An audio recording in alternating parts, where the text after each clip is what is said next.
With initiatives like Cyber Maryland that will make Maryland America's leader in cybersecurity and create job opportunities for many Marylanders, Governor O'Malley has proven that the issue of economic development is at the core of his policies. Businesses can thrive only if there is a system in place that allows for stability and growth.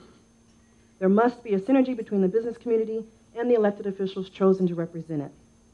Thus far, the governor has shown that he is of the same mind.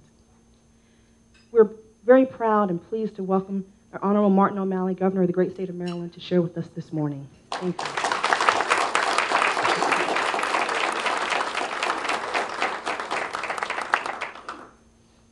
Rhonda, thank you very much. It's great to be with all of you in gorgeous Prince George's County, and I thank our hosts here for this beautiful setting at the Country Club.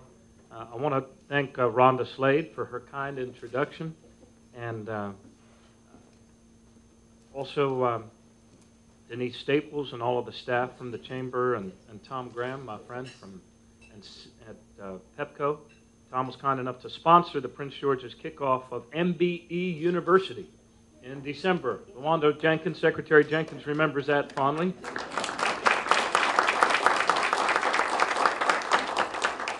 And the Political Impact Breakfast. It's wonderful to be here in gorgeous Prince George's County, one of the most dynamic and forward-leaning counties in all the United States of America, a county where people are united by their belief in the dignity of every individual, by their understanding that each of us makes a difference and each of us must try, and also by their belief that our diversity is our strength and that we're all in this together. This is a great county, and it is at the center of so much of the progress that defines our state, a state that excels in the toughest of times. It is the backbone of our state's economy and potential for creating jobs, driving innovation, and getting people back to work.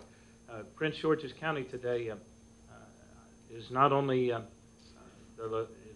being visited by your humble governor, but is also being visited by the President of the United States as he comes to Hyattsville today for an announcement about the latest job numbers, which came out in May, which are going to be positive job creation. I just thought you'd be glad to hear that. It's embargoed until 11 a.m., so don't put me in the President's doghouse by letting them know that I gave you that news ahead of time. Because of our shared efforts to move Maryland forward, over 4 years, we've been able, I know that there's a person here from Prince George's County Schools. The business of Maryland is business.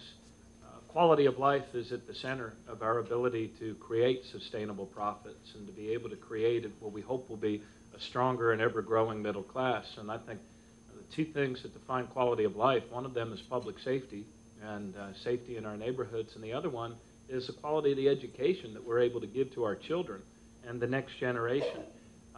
Over these last 4 really difficult years, all of you have had to make difficult decisions as business people, as CEOs, and as your trustee over this corporation known as the state of Maryland. We've had to make a lot of tough decisions as well. But even with that, we have protected record investments in public education. In fact, this year, even with a state budget that's been reduced to the smallest size on a per capita basis that it's been since 1973, even with $5.6 billion in cuts over these last 4 years, still this was a record amount of investment in public education from the state to the various counties in Maryland. And our kids are not letting us down. Over 4 years here in Prince George's County, we've seen an increase in the number of students taking advanced placement exams, 140% increase. And 50% more county students are earning passing scores at the highest level, the 3 or 4 or 5. At the beginning of last month, I had occasion to be here standing alongside the men and women who put on that uniform every day, put on the gun and the badge, go out and lay their lives on the line for the rest of us. The foundation of any great community is public safety. And Prince George's County's police department, county government, and neighbors have really made some strides that are leading the state in terms of reducing violent crime and reducing auto thefts. We've been able together here in Prince George's County to drive violent crime down to its lowest rate since 1984. We've also been able to deliver life-saving results of reducing overall crime to its lowest level since 1975. And auto thefts are their lowest rate that they've been since 1985, almost a 40% reduction, I think, just in the last few years, with committed work, with partnerships, with new technology like the tag readers being forwarded into the hands of local law enforcement. The other area where Prince George's County helps and really leads our state forward is in realizing the tremendous economic potential that is our diversity, leveraging that potential, making the most of that potential, which I believe is one of the greatest strengths we have as a state.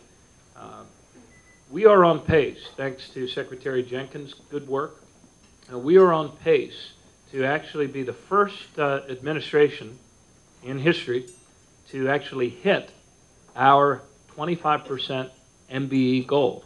We've long had that goal. People like Perrin Mitchell and other pioneering leaders called us to that goal. It's the highest MBE goal in the country, but we had never hit it before.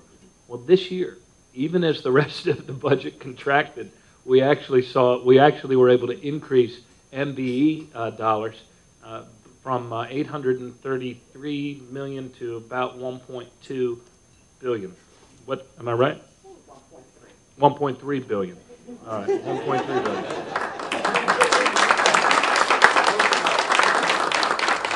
And that's why she's the Secretary of Minority Business Development.